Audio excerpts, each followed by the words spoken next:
আল্লাহ তুমি রহম করো,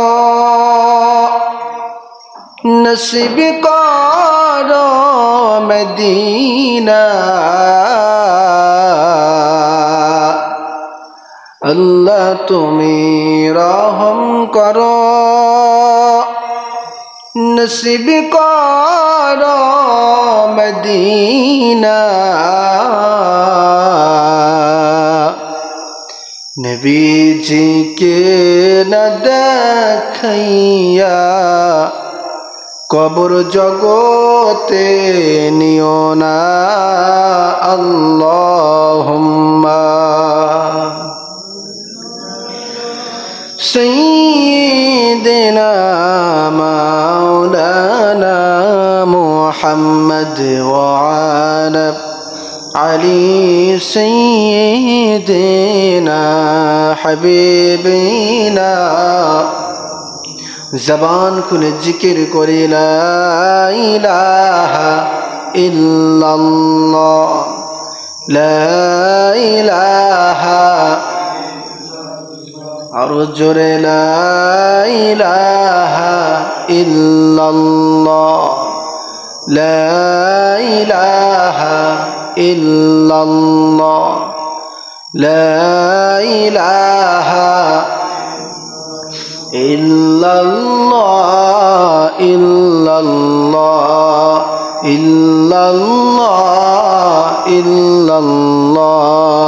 নাই কোনো মাবুদ আল্লাহ ছাড়া, লা ইলাহা মুহাব্বত লা ইলাহা, আর জোরে লা ইলাহা, লা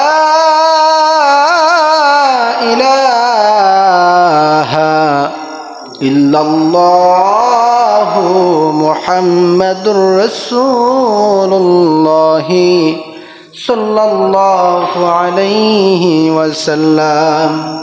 আল্লাহুম্মা সাল্লি ওয়া সাল্লিম ওয়া বারিক আলাইহি। মুআজ্জাজ মুহতারাম, অত্র মসজিদের দিনদার ইমানদার সম্মানিত মুসল্লিয়ান ইকরাম, সকলের প্রতি আবারও অন্তরের অন্তরস্থল থেকে সালাম। আসসালামু আলাইকুম ওয়া রাহমাতুল্লাহ। আমরা সর্বপ্রথম সেই আল্লাহ সুবহানাহু ওয়া তাআলার দরবারে লাখো কোটি শুকরিয়া আদায় করি যে মহান রব্বুল আলামিন আমাদেরকে ভালোবেসে পছন্দ করে দুনিয়ার হাজারো ব্যস্ততাকে ফেলে রেখে আজকের পবিত্র জুমার নামাজ আদায়ের জন্য এলাকা থেকে বাছাই করে সকলের আগে ভাগে মসজিদে এসে বসার তৌফিক দান করেছেন। খুশি হয়ে দিলটা উজাড় করে এক বাক্যে সমস্বরে সকলে বলি আলহামদুলিল্লাহ। আবারও বলি আলহামদুলিল্লাহ।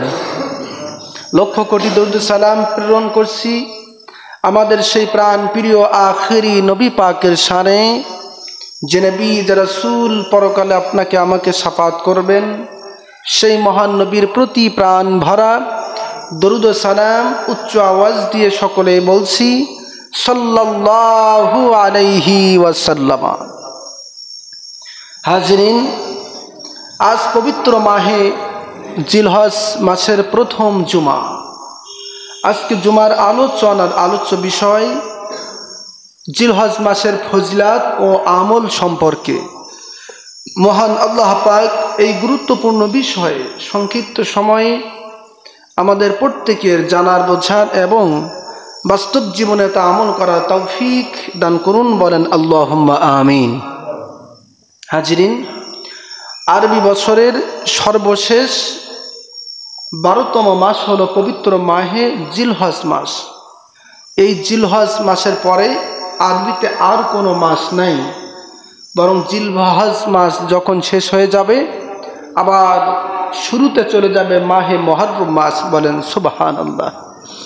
এই জিলহজ মাস হচ্ছে একেবারে শেষ মাস এবং এই জিলহজ মাসটাকে একেবারে শেষ হওয়ার কারণে এবং আরও অসংখ্য কারণেই এই জিলহজ মাসের সম্মান, মর্যাদা, ইজ্জত, কদর আল্লাহ তাআলার কাছে অনেক অনেক গুণ বেশি, বলেন সুবহানাল্লাহ।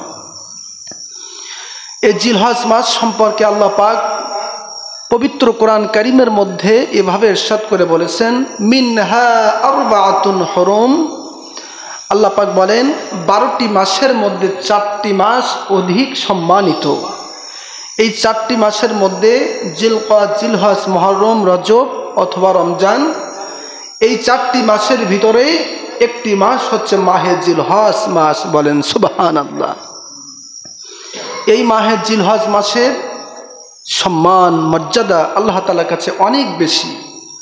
আবার এই পুরা জিলহজ মাসের ভিতরে প্রথম 10 দিনের ফজিলাত আরো অনেক বেশি, সুবহানাল্লাহ। পুরা জিলহজ মাস অনেক সম্মানিত, তার ভিতরে মাহে জিলহজের প্রথম 10 দিনের ফজিলাত আরো বেশি, বলেন সুবহানাল্লাহ। এই জিলহজ মাসের প্রথম 10 দিনের ভিতরে আবার ইয়াউমুল আরাফা 9 জিলহজের মর্যাদা আরো বেশি, সুবহানাল্লাহ। কারণ এই 9 জিলহজের দিনে পবিত্র হজ অনুষ্ঠিত হয়ে যায়, সুবহানাল্লাহ বলেন। আর এই 9 জিলহজের পরে যে 10 জিলহজ ইয়াউমুন নাহার অর্থাৎ কুরবানির দিনের মর্যাদাও আল্লাহ তাআলার কাছে আরো বেশি, সুবহানাল্লাহ। এত সম্মান মর্যাদার মাস আমরা পেয়েছি, সবাই খুশি না বেজার? কথা বলুন, খুশি না বেজার? আল্লাহ পাক আমাদেরকে এই মাস সমূহের মধ্যে হায়াতে তৈবা দান করেছেন, আবারও বলি আলহামদুলিল্লাহ। প্রিয় সুধী আমার, এই মাহে জিলহজ সম্পর্কে সুনান ইবনে মাজাহ ও তিরমিজি শরীফের মধ্যে হাদিস এসেছে। রাসূল পাক সাল্লাল্লাহু আলাইহি ওয়াসাল্লাম বলেছেন, মা মিন আইয়ামিন আহাব্বু ইলাল্লাহ আইয়াতাআব্বাদা লাহু ফিহা মিন আশরি জিলহিজ্জা, বলেন সুবহানাল্লাহ। রাসূল কারীম সাল্লাল্লাহু আলাইহি ওয়াসাল্লাম বলেছেন, জিলহজ মাসের প্রথম 10 দিনের ইবাদত বন্দিগি আল্লাহ তাআলার কাছে অনেক অনেক গুণ বেশি, বলেন সুবহানাল্লাহ। এই মর্মে আরো অনেকগুলো হাদিস এসেছে। রাসূল কারীম সাল্লাল্লাহু আলাইহি ওয়াসাল্লাম এই মাহে জিলহজের প্রথম 10 দিনের ফজিলাত বর্ণনা করতে যে নবীজি বলেছেন, মাহে জিলহজের ফজিলাত এবং প্রথম 10 দিনের ফজিলাত এত বেশি, এই ইবাদত বন্দিগি যারা এই মাহে 10 দিনের মাহে জিলহজের প্রথম 10 দিনে যারা ইবাদত বন্দি করবে, তাদের আমল নামায় একটি জিহাদের সওয়াবও দান করা হয়, সুবহানাল্লাহ। সে হাদিসটি হলো সুনান আবু দাউদ শরীফের মধ্যে হাদিস এসেছে। সাহাবায়ে কেরাম রাসূল কারীম সাল্লাল্লাহু আলাইহি সাল্লামকে জিজ্ঞাসা করলেন, প্রশ্ন করে বললেন, ইয়া রাসূলুল্লাহ, ইয়া হাবিবাল্লাহ, নবীজি, এই মাহে জিলহজের প্রথম 10 দিনের ফজিলাত তো অনেক বেশি, তবে এই প্রথম 10 দিনে যদি কোনো ব্যক্তি প্রাণ ভরে ইবাদত বন্দি করে, তার মর্যাদা কি জিহাদের চেয়েও বেশি হয়ে যাবে? সুবহানাল্লাহ। নবীজি তখন বলেছিলেন, সাহাবীরা, যে ব্যক্তি খালেস নিয়াতে আল্লাহ পাকের রাজি খুশি করার জন্য মাহে জিলহজের প্রথম 10 দিনে বেশি বেশি ইবাদত বন্দি করবে, ওই ব্যক্তির আমল নামায়ও জিহাদের সওয়াব দান করা হয়, সুবহানাল্লাহ। এত মর্যাদা, এত ফজিলাত এই মাহে জিলহজের, চিল্লায় বলেন সুবহানাল্লাহ। প্রিয় সুধী আমার, তাহলে যেহেতু এই মাহে জিলহজের প্রথম 10 দিনের ফজিলাত অনেক বেশি, আমরা জানার চেষ্টা করব হাদিস এবং কোরআন শরীফ থেকে যে মাহে জিলহজের প্রথম 10 দিন এবং আমল সম্পর্কে আল্লাহ পাক এবং রাসূল পাক সাল্লাল্লাহু আলাইহি ওয়াসাল্লাম কি বলেছেন। এ মর্মে আরেকটি হাদিস এসেছে সুনান তিরমিজি এবং ইবনে মাজাহ শরীফের মধ্যে। আল্লাহর হাবিব সাল্লাল্লাহু আলাইহি ওয়াসাল্লাম দুনিয়ার সমস্ত উম্মতদেরকে জানিয়ে দিয়ে নবীজি এভাবে বলেছেন, قال النبي صلى الله عليه وسلم يعدل صيام كل يوم منها بصيام سنة وقيام كل ليلة منها بقيام ليلة القدر।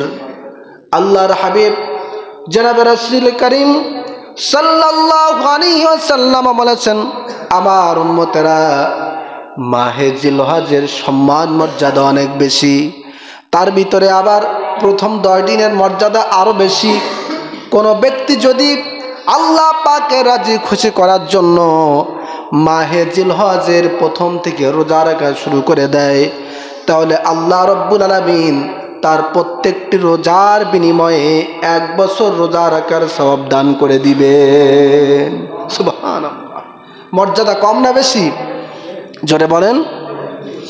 আল্লাহর হাবিব বলেন, দুনিয়ার মানুষেরা শোনো, ওয়া কিয়ামু কুল্লি লাইলাতিন মিনহা বিকিয়ামি লাইলাতিল কদর, মাহে জিলহজের প্রথম 10 দিনের যে রাতগুলো রয়েছে, এই রাতের মধ্যে যে সমস্ত ব্যক্তিরা আল্লাহ পাকের ইবাদত বন্দেগী করবে তাদের মর্যাদা লাইলাতুল কদরের মর্যাদার সমতুল্য হয়ে যায়। সুবহানাল্লাহ। লাইলাতুল কদরের ইবাদত বন্দেগী করলে যে পরিমাণ মর্যাদা আল্লাহ পাক দান করেন, মাহে জিলহজের প্রথম 10 দিনের রাতগুলোতে ইবাদত বন্দেগী করলে আল্লাহ পাক লাইলাতুল কদরের মতন সমতুল্য সওয়াব দান করে দেন। সুবহানাল্লাহ। তাহলে এই হাদিস শরীফ থেকে আমরা বুঝতে পারলাম, মাহে জিলহজের প্রথম 10 দিন দিনে রোজা এবং রাতে নফল ইবাদত বন্দেগী করলে আল্লাহ পাক মর্যাদা বাড়িয়ে দিবেন। ঠিক কিনা বলেন? প্রিয় সুধী আমার, এর জন্য রাসূল পাক এবং সাহাবায়ে কেরাম এই মাহে জিলহজের যেই দিন থেকে চাঁদ দেখা যেত, সাহাবায়ে কেরাম এবং আল্লাহর হাবিব রোজা রাখা শুরু করে দিতেন। সুবহানাল্লাহ বলেন। এমন একটি হাদিস মুকাশাফাতুল কুলুবের মধ্যে ইমাম গাজ্জালী রাহমাতুল্লাহ আলাইহি তিনি নোট করেছেন। হাদিসটি বর্ণনা করেছেন আম্মা জান আয়েশা সিদ্দিকা রাদিয়াল্লাহু তাআলা আনহা।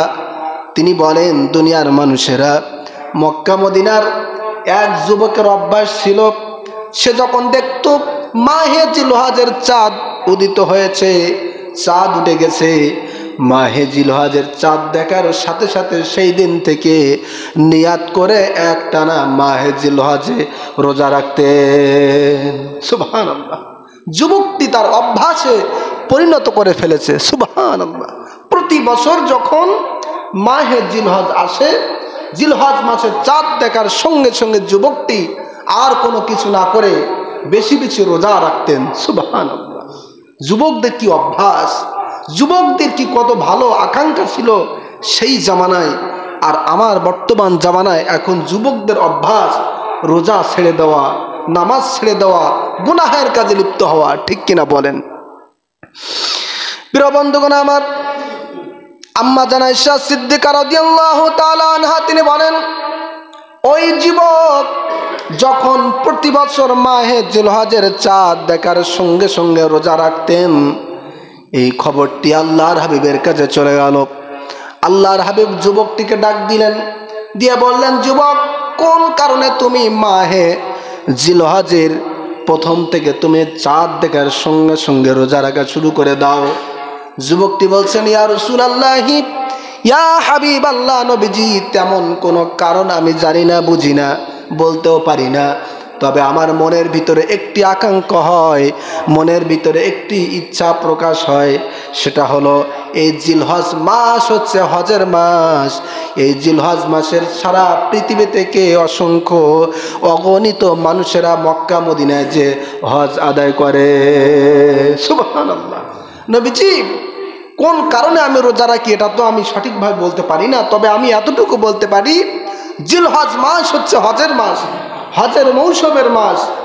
এই মাসে অসংখ্য অগণিত মানুষ গোটা পৃথিবী থেকে এসে মক্কা শরীফে এসে তাওয়াফ করে, হজ আদায় করে। আমার মন বলে, তারা যে মক্কা শরীফে এসে তাওয়াফ করে, তাদের ইবাদত বন্দিকে, তাদের মর্যাদা আল্লাহ তাআলার কাছে অনেক বেশি। কিন্তু আমি যুবক, তো তাদের সাথে যে হজ করতে পারলাম না, তাদের সাথে যে সেই ইবাদতে অংশীদার হতে পারলাম না। তবে আমি মনের মধ্যে জায়গা করে নিয়েছি, আমি যদি এই দিনগুলোতে রোজা রাখি, আল্লাহ পাক ওই সমস্ত হাজী সাহেবদের সাথে সাথেও আমার দোয়াও কবুল করবেন। সুবহানাল্লাহ।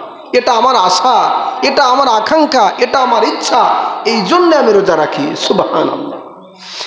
আল্লাহর হাবিব বলেন, যুবক, তুমি ভালোই বলেছ, আল্লাহ রব্বুল আলামিন তোমার দোয়া তো কবুল করবেন বটে, তবে তার সাথে আরো অনেক পুরস্কারও ব্যবস্থা করেছেন। সুবহানাল্লাহ বলেন।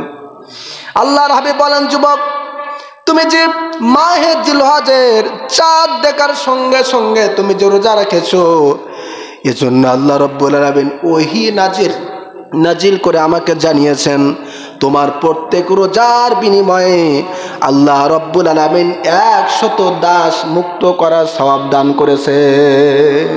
সুবহানাল্লাহ, চিল্লায় বলেন সুবহানাল্লাহ। 100 দাস, কত শত? 100, 1 2 3 নয়, 100 দাস। আগেকার জামানায় যারা ধনী ছিল, যারা সম্পদশালী ছিল, তারা দাস ক্রয় করতেন। বাড়িতে মানুষ কিনে বাড়ির কাজ কামগুলো করার জন্য দাস ক্রয় করতেন, দাস রাখতেন, দাসী রাখতেন। এরকমভাবে ক্রয়কৃত দাস 100 দাস মুক্ত করলে যে পরিমাণ সওয়াব, যুবক তোমার আমল নামায় আল্লাহ পাক সেই প্রত্যেকটি রোজার বিনিময়ে 100 করে দাস মুক্ত করার সওয়াব দান করেছেন। সুবহানাল্লাহ। আল্লাহর হাবিব বলেন, যুবক এখানেই শেষ নয়, তোমার জন্য আরো খুশির সংবাদ রয়েছে। আল্লাহ রাব্বুল আলামিন বলেছেন, তোমার প্রত্যেকটি রোজার বিনিময়ে আল্লাহ তাআলা 100 উট দান করার সওয়াব তোমার আমলনামায় দান করে দিয়েছেন। সুবহানাল্লাহ, আল্লাহু আকবার বলেন। তাহলে প্রথমে 100 দাস মুক্ত করার সওয়াব, দ্বিতীয় নম্বরে 100 উট সাদকা করার সওয়াব ওই যুবকের আমলনামায় আল্লাহ পাক দান করেছেন। সুবহানাল্লাহ।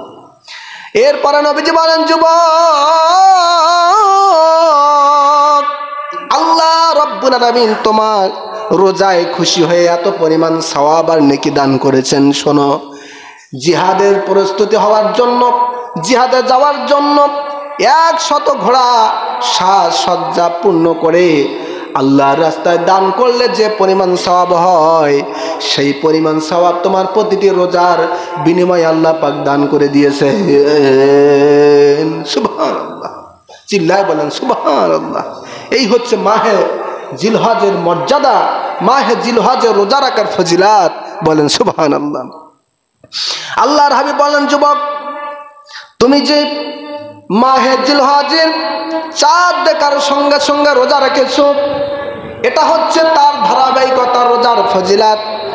এই রোজা রাখতে রাখতে 1 2 3 4 5 6 7 এভাবে করে 8তম রোজা, তুমি যেদিন তুমি 8ই জিলহজের রোজা রেখেছো, আল্লাহ রাব্বুল আলামিন তোমার আমলনামায় খুশি হয়ে 1000 দাস মুক্ত করার সওয়াব তোমার আমলনামায় আল্লাহ পাক দান করে দিয়েছেন। চিল্লায় বলেন সুবহানাল্লাহ। তাহলে 1 থেকে 7 পর্যন্ত প্রত্যেকটি রোজার বিনিময়ে আল্লাহ পাক 100 দাস মুক্ত, 100 উট দান করার সওয়াব এবং 100 ঘোড়া আল্লাহর রাস্তায় দান করার সওয়াব দান করেছেন। সুবহানাল্লাহ।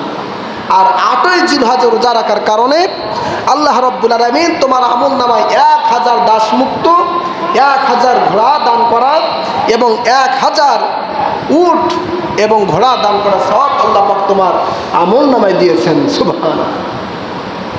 এরপরে নবীজি বলেছেন, যুবক এখনো শেষ হয় নাই। 9ই জিলহজ যেদিন ছিল, অর্থাৎ 9ই জিলহজ ইয়াউমুল আরাফাতের দিনে রোজা রাখার বিনিময়ে আল্লাহ রাব্বুল আলামিন তোমার আমলনামায় 2000 দাস মুক্ত করার, 2000 উট দান করার এবং 2000 ঘোড়া আল্লাহর রাস্তায় দান করার সওয়াব তোমার আমলনামায় দান করে দেওয়া হয়েছে। সুবহানাল্লাহ। এটা হচ্ছে মাহে জিলহজের রোজা রাখার ফজিলাত। বলেন সুবহানাল্লাহ। প্রিয় সুধী আমার, এই মাহে জিলহজ এবং ইয়াউমুল আরাফাতের রোজার ফজিলাত এত বেশি কেন? আল্লাহর হাবিব বলেন, মা মিন ইয়াউমিন আকসারা মিন আই ইয়াতিকাল্লাহু ফিহি আবদাম মিনান নার। এই ইয়াউমুল আরাফাতের দিনে 9 জিলহজের মর্যাদা এত বেশি।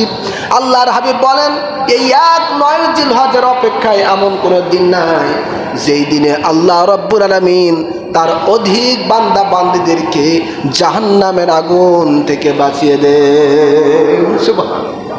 ইয়াউমুল আরাফাতের দিনে, 9 জিলহজের দিনে আল্লাহ রাব্বুল আলামিন তার অসংখ্য অগণিত বান্দা বান্দীদের জীবনের গুনাহগুলো মাফ করে দিয়ে জাহান্নাম থেকে মুক্ত করে দেন। সুবহানাল্লাহ।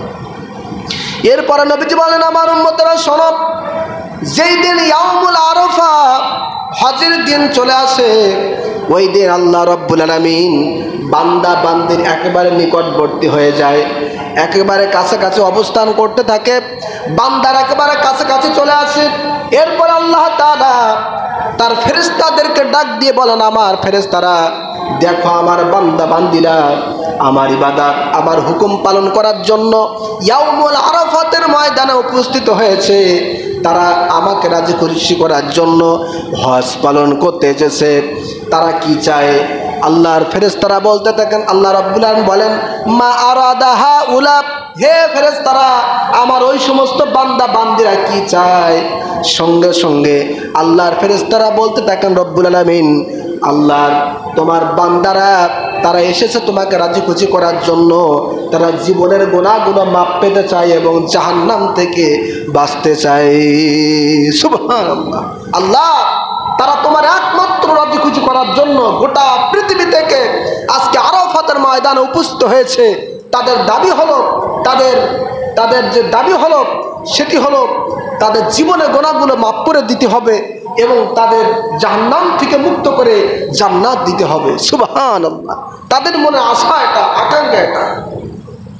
আল্লাহ তাআলা বলেন, ফাইন্নী উশহিদুকুম আন্নী কদ গফারতু লাহুম, আমার ফেরেশতারা তোমরা সাক্ষ্য থাকো, আমার যে সমস্ত বান্দা বান্দিরা আমাকে রাজি খুশি করার জন্য মাহে জিলহজে হজ পালন করতে এসেছে এবং প্রাণ ভরে ইবাদত বন্দি করেছে, তোমাদেরকে সাক্ষ্য রেখে বলে দিলাম, আমার ওই সমস্ত বান্দা বান্দিদের জীবনের তামাম গুনাহগুলো মাফ করে দিয়ে তাদেরকে আমি আল্লাহ পাক জাহান্নাম থেকে মুক্ত করে দিলাম। সুবহানাল্লাহ।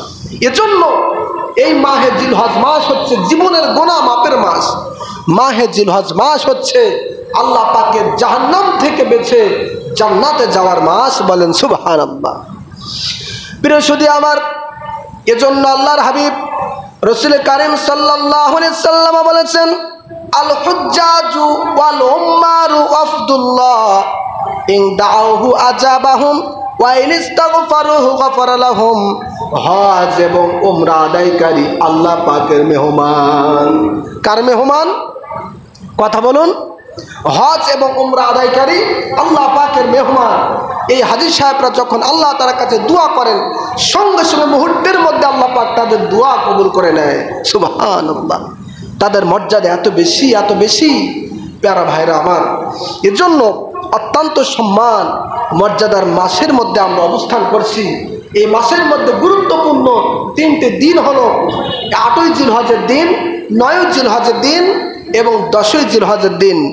এই 9ই জিলহজ ইয়াউমুল আরাফাতের দিনের রোজার ফজিলাত সম্পর্কে রাসূল কারীম সাল্লাল্লাহু আলাইহি সাল্লাম বলেছেন, ইয়াদিলু সাওমু ইয়াউমি আরাফা বিসিয়ামি সানাতাইন।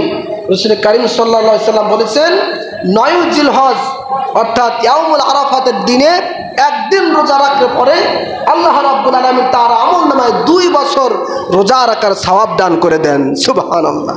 কয় বছর? 2 বছর। রোজা কয় দিন? একদিন। 9ই জিলহজ অর্থাৎ আগামী শুক্রবার হচ্ছে 9ই জিলহজ।